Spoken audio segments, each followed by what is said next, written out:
Every team, every topic, everywhere. This is Believe.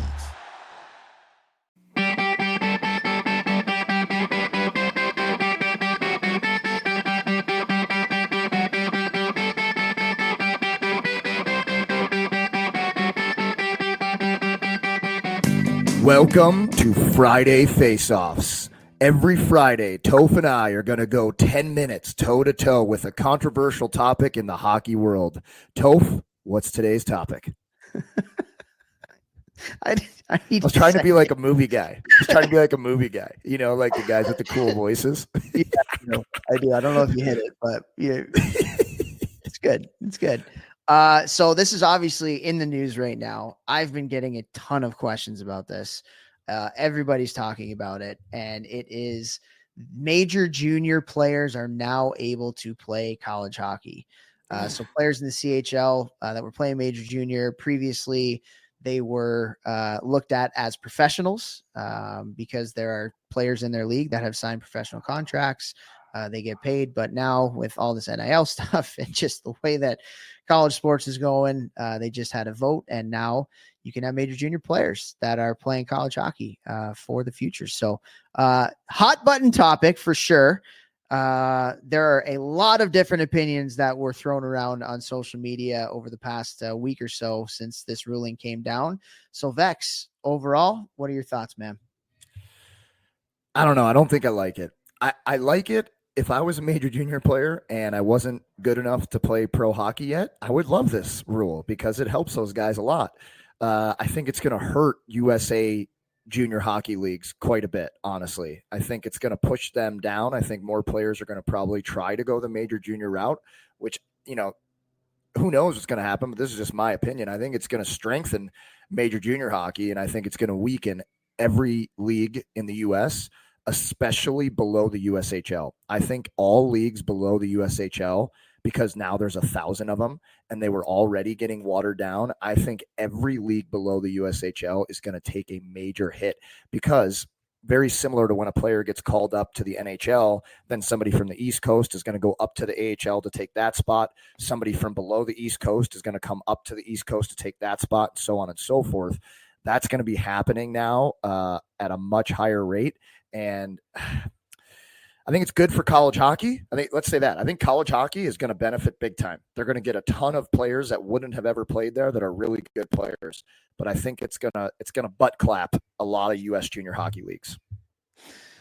Yeah, it's so first of all, I like what you kind of just said there. It's going to make high level hockey better at the college level and at the NHL level. You know, the talent pool just added 60 teams to it, right? To the Division I potential and Division III like landscape. There's going to be so many more players that are able to play at the Division I level. And, you know, there's going to be some kids that probably would have been Division I that are American kids or Canadian kids that didn't play major junior that are going to be Division III players now, which is going to make that better. And then from a pro hockey standpoint, if you're a major junior player and you're a draft pick and you're not ready to play pro hockey at 20, you know, you have a little bit of a bigger runway to be able to sharpen your skills and mature physically and maybe mature mentally and emotionally too before you're ready to go play pro hockey. So it's given a bigger runway for some of those higher level draft pick kids that aren't necessarily ready to go when they're done with major junior. Now they can play a year or two of college. So I think pro hockey and D1 hockey just got a lot better. I think there's going to be more parity also in college hockey now because you know, you have all these kids that are now part of the talent pool, which means that the teams that had to really fight tooth and nail for talent from some of the lower level junior leagues are now going to, you know, be able to recruit major junior kids too. So the teams in like Atlantic hockey and some of those leagues that had a little bit of a tougher avenue recruiting wise are probably going to be able to recruit a little bit easier now, especially the ones like you think about like Mercyhurst or Niagara, Clarkson, St. Lawrence that are right on the Canadian border. You know, that's attractive to potentially 20-year-olds who have aged out in major junior. It's going to be really interesting. The high end 18 to 19-year-old players though, because the colleges are going to want them and the major junior teams are not going to want to give them up. And so it's going to be interesting to see how that shakes out, especially the draft picks. Some NHL teams don't want their kids playing college. They like the major junior development model. Nobody does selling better than Shopify. Shopify is the home of the #1 checkout on the planet. And the not-so-secret with Shop Pay that boosts conversions up to 50%, meaning way less carts go abandoned and way more sales going through. So if you're into growing your business, your commerce platform better be ready to sell wherever your customers are scrolling or strolling. On the web, in your store, in their feed, and everywhere in between. Businesses that sell more, sell on Shopify. Upgrade your business and get the same checkout that Skims uses. Sign up for your $1 per month trial period for 3 months at shopify.com/Westwood1, all lowercase. Go to shopify.com/Westwood1 to upgrade your selling today. Shopify.com/Westwood1. Some teams like the college model a little bit better, less games, more time in the gym. I don't think there's a right or a wrong answer to that question. It just depends on who you are. So the fight for that really top end, do I stay major junior or do I go to college? There's going to be more of those, I think. I think another thing, you mentioned it a little bit. So yes, is this going to hurt USA Hockey in terms of their numbers of kids playing college hockey? And is this going to potentially hurt some of the, like the NAHL and the USPHL and NCDC and stuff like that? I think it can, but I want to flip that a little bit because I'm a big believer that competition makes you stronger, right? And now, like, you got to be better. Like, your product has to be better. And that's major junior. Like, if you want to recruit kids more, like you want more kids coming up from the States to come play up there, like you have to be good at developing players. If you're in the USHL or you're in the North American League, like you have to up your game because now there's more players in the pool to be able to play college hockey. You can't rest on the fact that all those major junior kids aren't going to play, so we're going to send more kids to the D1 level. Like, now you better up your game. You better up your game because there's more competition in the market right now. So I hope that is the kind of mindset that some of these US based college feeding junior leagues have. If they're just going to sit and complain about it, then they're going to get lost. They're going to get left behind. Make your product better. You'll attract more people to it. And I hope that they do that because there are some really good people in those leagues doing good things. Yeah, 100%. Control what you can control. It's like we always talk about with individual hockey players. Yeah, man, it is super interesting. I'm also wondering if any U.S. junior teams are going to join any of the major junior leagues. They might. There was talk already that a few in the USHL were already talking with the OHL about doing it. So right.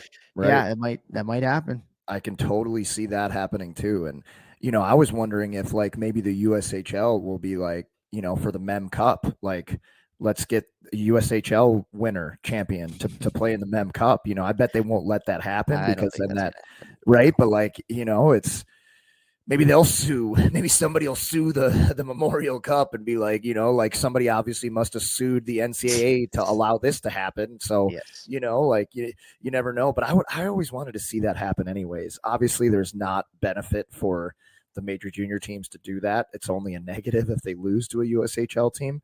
But I think that would be really cool if the USHL, NAHL, BCHL, OHL, WHL, and QMJ, they played an end of the year tourney of all tourneys. I think that would be really cool.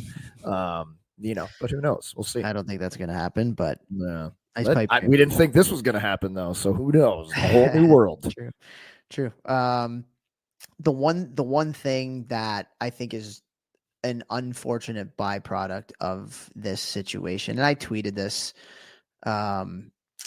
last week when this came down, is there's going to be a lot of kids that are going to get decommitted this year. And there's going to be a lot of kids that are going to be told they don't have a spot on a roster next year in college. Just with all the rules and the transfer portal and the more ability to, kind of treat college hockey like free agency, rather than kind of like college recruiting for 4 years, and just the way that it's gone. Again, the player pool just added 60 some odd teams with these 3 leagues coming in and being able to do it now. And, there's going to be some US based kids that are not as good as some major junior kids, and they're going to get their scholarships offers revoked. And it's an unfortunate byproduct of that. I don't like that. I really don't like that. And I've already seen a few. I know a few kids that were committed to certain schools and are not anymore. And so that sucks. I think that sucks. That's an unfortunate part of it. But honestly, man, like college hockey and the way that recruiting is, it's crazy how it's changed in just the last 5 years with the transfer and the NIL and everything. I don't want to say better or worse, but certainly different, to say the least. Yeah, I didn't even think about that off the top of my head. I remember thinking about that last week. That's going to be a tough one to swallow for a lot of U.S. junior players. No doubt about that. That's one of the reasons that I hate the freaking transfer portal too. But I think that's one that we should definitely save for another Friday Face-Off. I'm sure we'll have more on this, but our 10 minutes are up on the Friday Face-Off.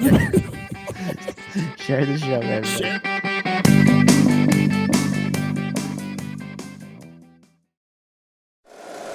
If you like the show, please take a moment to rate, review, and subscribe. It really does help the show to grow. Thank you for listening.